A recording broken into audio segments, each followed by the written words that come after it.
Kementerian Kesehatan memastikan tidak ada kaitan vaksinasi COVID-19 dengan penyakit hepatitis akut yang menjadi perhatian saat ini. Meski belum diketahui pasti penyebab hepatitis akut pada anak, dugaan awal penyakit ini disebabkan oleh adenovirus, SARS-CoV-2, virus ABV, dan lain-lain.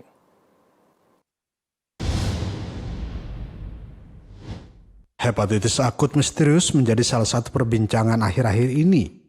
Pasalnya terdapat 3 orang anak yang meninggal dunia hampir secara bersamaan akibat terserang infeksi hepatitis akut misterius. Di sisi lain muncul anggapan jika infeksi tersebut berkaitan dengan dampak dari vaksin COVID-19.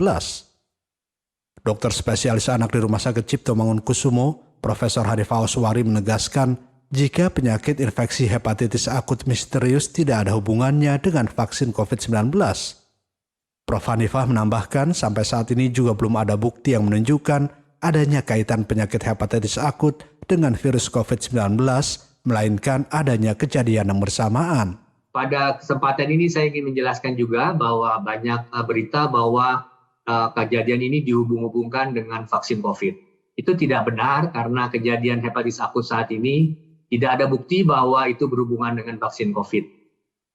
Memang ada berhubungan dengan virusnya, tetapi itu pun belum diberikan informasi bahwa itu berhubungan secara langsung. Jadi virus-virus yang tadi kita sebutkan itu diduga karena masih mungkin itu coincidence, masih mungkin itu kejadian yang bersamaan, tetapi bukan sebagai penyebab langsungnya. Karena itu menghubungkan virus COVID sendiri dengan penyakitnya saja sudah belum bisa ditentukan, apalagi dengan vaksin COVID-nya pada saat ini. Berita seperti itu saya kira perlu diluruskan. Ketiga kasus ini usianya 2 tahun, 8 tahun, dan 11 tahun.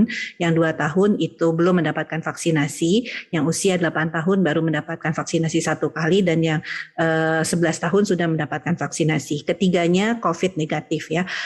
Dan kita sudah melakukan bersama dengan Dinas Kesehatan Provinsi DKI melakukan investigasi kontak mengenai faktor risiko. Kalau kita melihat dari data yang ada, 1 kasus itu pernah sebenarnya memiliki penyakit lainnya ya. Jadi ada penyakit lain yang kemudian pada kasus yang kita duga kemungkinan hepatitis akut ini. Memang sampai saat ini ketiga kasus ini belum bisa kita golongkan sebagai hepatitis akut dengan gejala berat tadi, tetapi baru masuk pada kriteria yang kita sebut sebagai pending klasifikasi, karena masih ada pemeriksaan laboratorium yang harus dilakukan, terutama pemeriksaan adenovirus dan pemeriksaan untuk hepatitis E yang membutuhkan waktu antara 10 sampai 14 hari ke depan. Sebagai upaya peningkatan kewaspadaan, pencegahan dan pengendalian infeksi hepatitis akut pada anak, pemerintah telah menerapkan beberapa hal, diantaranya dengan mengeluarkan surat edaran tentang kewaspadaan terhadap penemuan kasus hepatitis akut yang tidak diketahui etiologinya. Selain itu, Kemenkes telah menunjuk antara lain Rumah Sakit Penyakit Infeksi Prof. Dr. Sulianti Saroso dan Laboratorium Fakultas Kedokteran UI sebagai laboratorium rujukan untuk pemeriksaan spesimen. Dari data yang ada soal hepatitis akut yang kita ketahui ini, sebetulnya hepatitis akut sih sudah banyak di Indonesia dan setiap kali kita melihat kasus-kasus hepatitis. Tapi khusus untuk hepatitis akut berat yang banyak dibicarakan ini karena kita belum ketahui penyebabnya yang pertama. Yang kedua, dia berat dan biasanya yang datang tidak seberat yang kita temukan saat ini dan datang dalam waktu bersamaan yang cepat ya.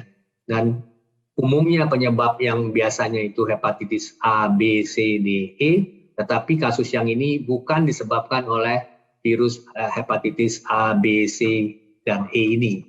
Dan lebih khususnya lagi, dia khusus menyerang anak-anak di bawah usia 16 tahun, tapi lebih banyak lagi pada usia di bawah 10 tahun. Pemerintah juga meminta seluruh tenaga kesehatan dan fasilitas pelayanan kesehatan untuk menerapkan pencegahan dan pengendalian infeksi, khususnya untuk infeksi virus.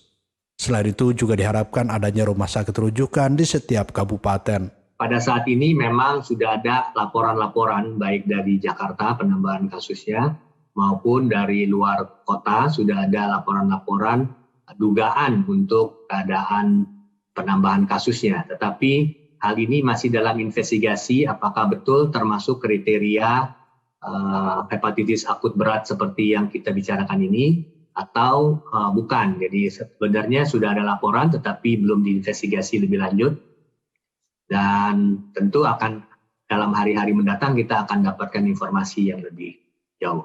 Untuk mencegah risiko infeksi, Profesor Hanifah menyarankan agar orang tua meningkatkan kewaspadaan dengan melakukan tindakan pencegahan. Langkah awal yang bisa dilakukan dengan menjaga kebersihan diri dan lingkungan. Nusantara TV melaporkan.